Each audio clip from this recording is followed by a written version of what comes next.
Okay, magandang hapon po sa inyo lahat and welcome to another episode of Sports Corner PH Interviews ngayong pong weekend, Sabado po, September 14. And for this afternoon, makakasama po natin, even though nakapatay yung camera at boses lang muna yung maririnig, kasi alam po natin, yung ating internet connection niya ay medyo paputol-putol, kaya pagtiyagain mo muna na kahit sa boses pa lang, maririnig mo po siya. So, sa hapon nito makakasama po natin ang isa sa mga bronze medalist sa kakatapos lang na World Beach Sambo Championships na ginanap po diyan sa may, Tajikistan 'no? Casablanca, Morocco po. Casablanca, Morocco kasi yung, na-mix Yes up po. ako, eh. Yung isang tournament ni Sydney, sa Tajikistan yun, pero yung World Beach, Yes po. Sambo ay sa Morocco pala yun. And Yes she's, po. playing in her first ever international competition at swerte niya ay buti na lang ay naka-bronze medal kahit papaano itong, batang 'to. So, we welcome on the line si, Geneva Consigna, via phone patch. Geneva, magandang hapon and thank you for taking your time to join us even though nagkaroon ka ng problema sa internet. At least maririnig niyo pa rin yung, boses ninyo dito sa ating program. Good afternoon. Good afternoon din po. First of all, congratulations sa sabihin nating first ever international exposure at swerte mo naman dahil nakakopo ka pa rin ng bronze medal sa competition even though yung mga kalaban ninyo medyo mabibigat talaga, medyo may mga experience, but for the first timer like you, alam mo naman siguro ang feeling na makakuha ka ng bronze medal niya kahit papaano sa first ever international competition. Pero kamusta ka na ngayon, Ma'am Geneva? Um, sa ngayon po, super thankful po ako sa natanggap namin na medal po kahit nag-bronze po. Pero malaking bagay na din po yun sa akin kasi nga po, first time ko po mag-compete abroad at first time ko rin po talaga makapag-abroad, makapunta ng ibang bansa. So malaking bagay po yun para sa akin yung opportunity po na yun para magamit ko rin po sa mga susunod ko rin pong laban na may exposure na din po akong ganun. Oo, at kahit papaano malaki ang, pagtanaw ng utang na loob sa inyo ng inyong mga coaches at mga teammates mo lalo na si Ate Sydney na isa sa mga, Yes po. pioneers ng UST Judo and of course the Sambo Queen ng Pilipinas na isa Yes rin po, siyang yes po. bronze medalist diyan po sa competition but, mamaya natin bigay yung mga pasasalamat. But for now, Geneva, bago pa lang, ang inyong pangalan dito sa mundo ng, combat sports, ngayon ko lang, naging familiar itong pangalan mo dahil diyan sa World Beach Sambo Championships. Pero sa kaalaman po ng marami, puwede niyong ibigay ang iyong, profile, saan ka nag-umpisa, ano yung pinaka, sport ninyo in origin and paano ka napunta talaga sa Sambo team natin at naimbitahan ka na maglaro dun sa World Beach Sambo? Um, ah yung probinsya ko po, galing po akong Mindanao sa Surigao del Sur. Tapos nung high school pa po ako, isa po ako sa athlete po din po ng wrestling team sa school po namin, which is nagko-compete din po ng palarong pambansa at mga batang Pinoy din po. Tapos nun po, dun din po ako na-recruit ng UST Judo Women's na which is dun din po ako nag-aaral ngayon, fourth year na din po ako ngayon sa UST. At dahil nga po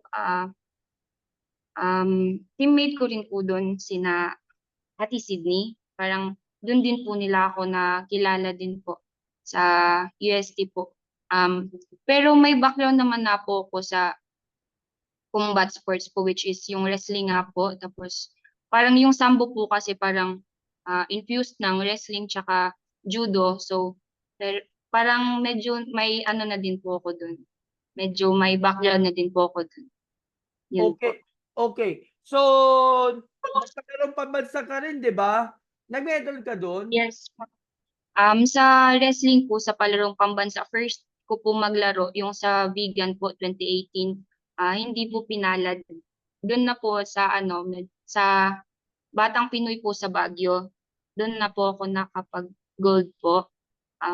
Tapos nun po, after nun, magko-compete na po sana ako ulit for um, palarong pambansa kaso inabutan po ng pandemic. So nakat po. Yun lang po yung ano, from grade 9 to grade naglaro ng wrestling po. Okay. And then in one of your tournaments na scout ko pala ni Coach Gerard Arce na kapwa ko ring sports writer from Bulgar para mapunta nga doon sa UST Judo. So mula sa probinsya, napunta ka doon sa big city para at least para makapag-aral and of course Yes makapagtapos po. talaga ng inyong kurso, and at the same time you're also a scholar nga, athlete ng UST Judo. So kahit papaano may mga naiambag ka mga medalya and of course magagandang performance sa mga local competitions gaya ng UAP at yung iba pang mga Yes po. local and national competitions na nag-compete. Summarize niyo naman kami kung ano yun ito. Um, yung sa ano po, share ko lang po about dun sa pagpasok ko po sa judo. Yung nag-recommend po kasi sa akin, yung mga seniors ko na din po galing din po silang wrestling na nakapasok po sa judo.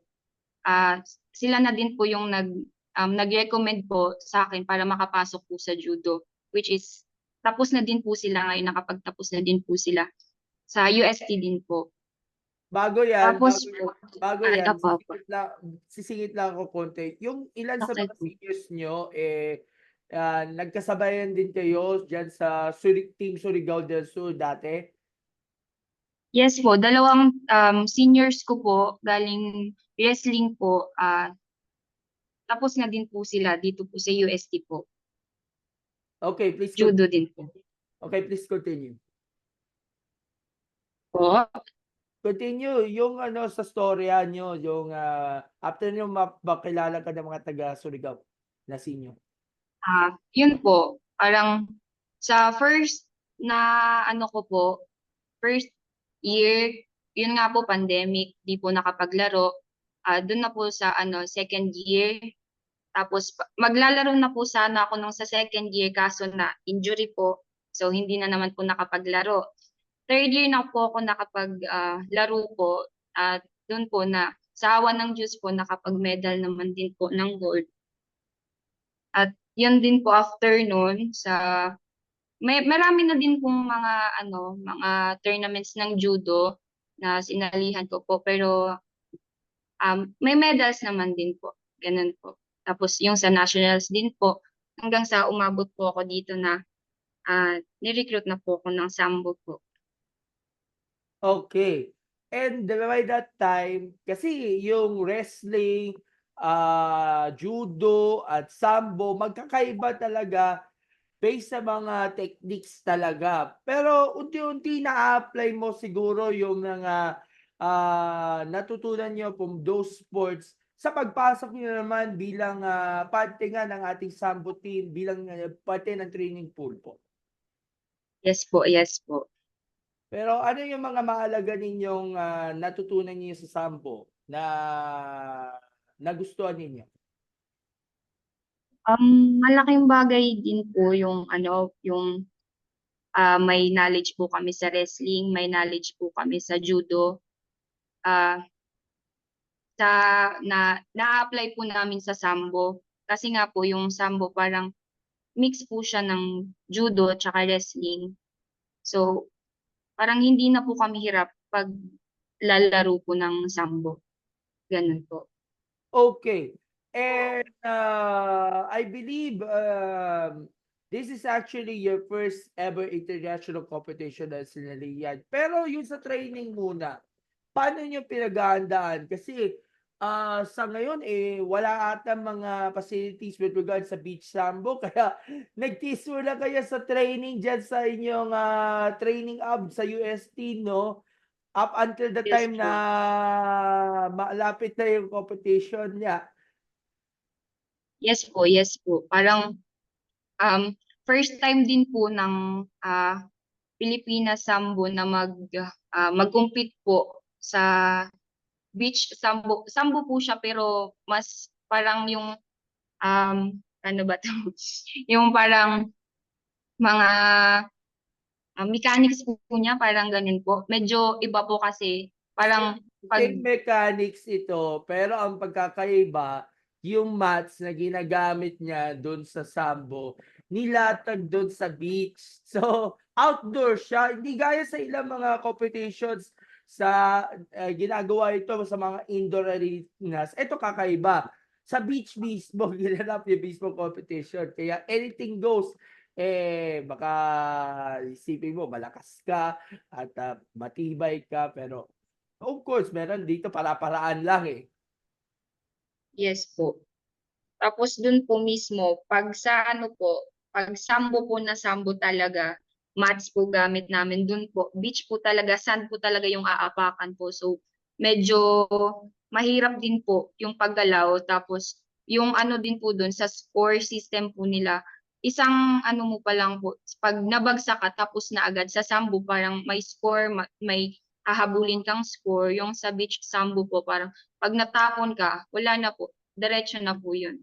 Talo na agad, parang gano'n po. Parang one click, one kill, parang gano'n po. At nakitaan mo na ba ng, magandang progress talaga yung training para dito sa competition? Kasi biglaan ang lahat, eh. Yes. Late lang nag-invite yung Sambo na pumunta nga dun sa Morocco para dito sa World Championships.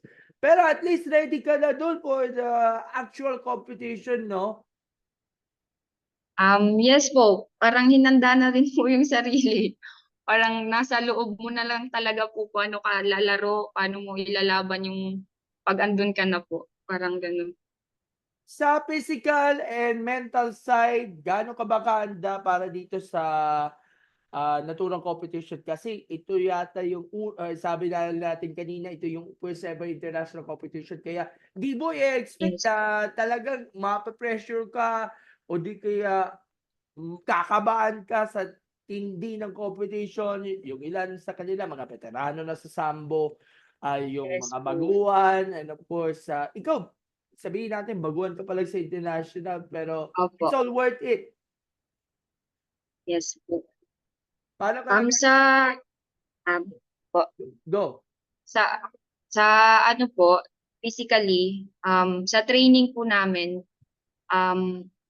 regular naman din po ako nagte-training sa, every training ng judo, training ng sambo. So, physically, I can say prepared naman po. Pagdating po sa mental parang dun po, kasi nga po first time, um, medyo nag-aalangan na baka pagdating dun matapon lang, pagdating dun baka umuwi ng luhaan, gano'n. Pero, pagdating naman po dun parang nilaban kung eto na yun, eto na, laban na lang, nandito na, parang gano'n na lang po. And then ang nakasama ninyo dito sa competition is of course isa sa mga veterano, pride din ng Mindanao and of course siya rin po yung, isa sa mga pinaka-successful na sambo athletes. I'm, talking about si Miss Sydney Tangkod-Chan. Ang Yes, tawag niya sa kanya is Sexy Sid. Kasi alam mo naman siguro, maganda talaga yung, complexion talaga ni, Ma'am Sid. But of course, ano ba yung natutunan ninyo kay, Ate Sid ninyo all throughout this competition? Kasi si Siddy veterano na sa iba't ibang mga sambo tournaments. Tapos ikaw, baguhan ka pa lang. Yung mga natutunan ni Siddy for all these years, pinapasa mo talaga sa iyo and ini-encourage mo na lalaban tayo para dito sa mga medalya na makakakuha natin for this, tournament. Yes po. Sa ano po, yung naging inspiration ko din po si Ate Sib sa mga laro, lalo na po dun, yung nakikita ko paano siya lumaban, yung composure niya during mga laro niya kahit parang, um, masasabi mo talagang, mabigat yung kalaban niya pero hindi niya pinapakita na, kinakabahan ako, parang gano'n. Parang makikita mo sa kanya yung fighting spirit na sa lahat ng parang pinagdadaanan niya, kakayanin niya pa rin yun kasi marami na siyang exposure, marami na din po siyang, mga laban na mga laro na pinanalo, natalo man siya pero, hindi pa rin nagi-give up, laro pa rin ng laro, parang gano'n po. Okay, so I'm checking right now yung resulta ng inyong competition. You competed nga pala dun sa women's minus 72 kilograms. Ang mga nakaharap Yes po. ninyo sa quarterfinals, ang una nanalo ka against Kazakhstan. Ang sumunod Yes naman, po, okay, Romania po. Kazakhstan sa quarterfinals at semifinals Romania. Yes po. Nanalo ka sa Kazakhstan sa quarters pero pagdating sa semis nabigo ka diyan sa Opo. taga Kazakhstan. And unfortunate pagdating niya dun sa bronze medal match, wala kang kalaban. Automatic bronze medal ka na pala dito Yes sa po. competition na yon. So, how do you assess this competition? Are you gaining confidence nga pala na ito palang unang competition ninyo, kahit papaano nakakuha ka pa rin ng bronze medal finish para sa bayan and ah, paano ka siguro na-attract ang sarili mo na at confident na makakapaglaban ka sa international level? Po? Wait, sorry po, nag-jump. Anong assessment ninyo dito sa competition at paano ka na-gain yung confidence mo na eto nga, first time mo sa international pero nakakuha ka pa rin ng bronze?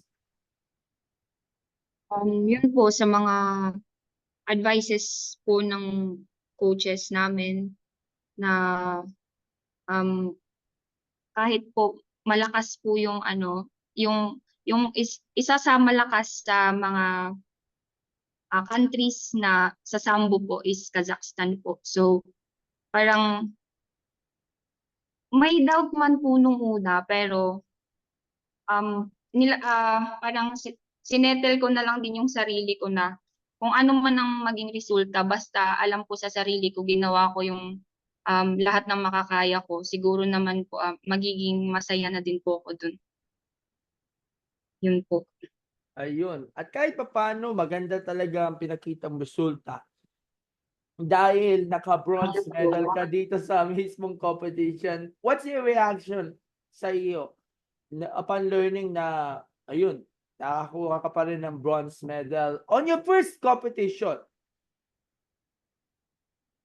Masaya naman po, sobrang saya po na, ganun nga po, first time pero may na-gain naman po sa competition nga po na yun. So, um, yung masasabi ko lang po talaga grateful at saka sobrang saya ko po during sa time na yun po.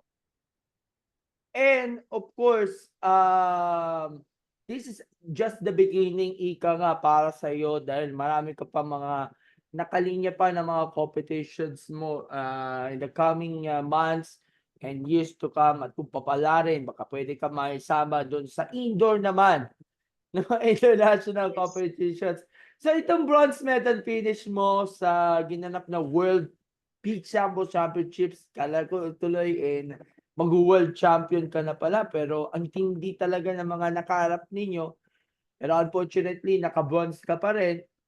It doesn't matter talaga kung anong kulay pero at least naiabot mo talaga yung biggest achievement ng inyong combat sports career. Ika nga, um, kahit papaano, natutuwa ka ba sa reaksyon ng mga kaibigan, teammates mo sa UST na, oh, meron ka ng bronze medal finish at sa sambo pa.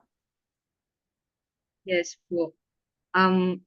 So, super grateful ko po nung nung after nung laro, kahit hindi pa po naglalaro, yung support po nila, yung mga messages po nila na good luck, God bless, mga gano'n po. Super overwhelming po na may mga sumusuportang tao sa'yo kahit hindi hindi po nila alam anong lalaruan ko. Basta na ano na lang nila na maglalaro, sumusuporta pa rin po sila. Tapos after po nung laro, mas dumami pa po yung congratulations, mga ganun po. Super grateful po talaga ako sa mga sumuporta po at naniwala po sa amin na may mapanalo kami dun po. And even si Coach Gerald Arce, mukhang na-inspire talaga siya doon sa panalo ninyo ng bronze. By the way, si Coach Gerald Arce is also the head coach, also one of the coaches nga pala ng team. Pero ang kasama Yes, niyong coach. coach ay si Coach Ace Larida. Siya yung head coach ng ating national team. Pero ano yung Yes. reaction ni Coach J mismo after ng tournament? Um, Hindi ko po maano, pero feel ko naman po naging masaya naman din po si coach sa naging resulta po nung competition. Pero yun na din po sabi niya na ano ba, stay grounded pa rin po at nag-congrats din po siya. Nakakaano po ng puso talaga. Okay, Geneva, ano yung mga nakalinya pa mga competitions ninyo this coming year and even next year? Kasi sa pagkakaalam ko, ang UAP, yung kanilang judo tournament is actually in the second semester lagi ng season 87, no? So, yan siguro ang main focus na yun as of now, no? Sa ngayon po, yung season po namin ng judo naging ano na po, first sem po, which is Upper magiging upper sem na po. So nilipat nga yung petsa na yon at dito ka na naka-focus na yon ah. may ano po, may parating po na laro ngayong October po sa South Korea naman po, Korea Open, Sambo po. Tapos yun po sa December po, early December or mga late November po yung um, U-up po ng judo po. Okay, so abangan natin 'yan at tiyak babantayan natin 'yan itong mga nasabing competitions. By the way, 4th year ka na sa UST 'no? So one more year, 2 years na lang mawawala na yung eligibility 'no? Yes po. Oo, at mukhang Yes po. sulitin na lang natin yung natitira pang mga taon ng inyong pagiging eligible bilang student athlete and of course tatawid ka na o transition ka na sa next level. Kasama na yung ating Philippine Sambo team and sabihin natin marami sa mga kasama natin sa UST Judo mga produkto rin ng ating Philippine Sambo team. Banggitin natin yung sino sila, yung ilang yung kasama. Bukod kay Sydney at sa kapatid niya si China, si Troy Legaspi kasama rin natin sa UST Yes po. Judo. At Yes po. sa Sambo team. Sorry. Yes po. Sa men's po, meron din po. Sa women's po, si Princess Cortez, tsaka si ano po, si um, Kuya AC Yap. Sa men's po, nandun naman din po si Crescenti Navarez, tsaka si John Ray Pamor po. Which Oo. is mga ano din po ng ano sa Pilipinas, 10 po. Oo, ang dami talaga mga members ng UST Judo na nakapaglaro rin sa Philippine Sambo Team. At Yes kasama ka po. na sa elite list ng mga athletes na nananalo internationally on your first ever try. Kahit papaano, nakakuha ka pa rin ng bronze medal and hopefully soon, baka mapataas pa lalo. Silver, gold medal.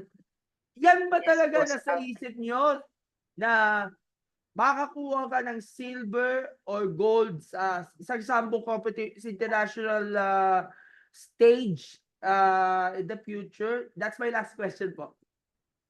yes po, yes po. Yun po yung pinaka as an athlete po, ultimate dream po na makapag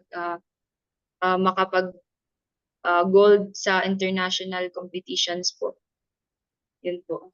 Pero alimbawa, kung sakaling makapasok yung Philippine Sambo sa I mean yung Sambo na sport in general, Russian na martial arts sa Olympics, even though hindi kasama sa 2028 Los Angeles, are you willing na gamitin itong pagkakataon na ito na pagdating niya sa future Olympics, kung kasali yung Sambo, siguro matutupad mo talaga yung pangarap mo na, ayun na nga, ito na yung ultimate dream nyo na kahit pa paano makapag-participate sa Olympics kung pasok ang Sambo.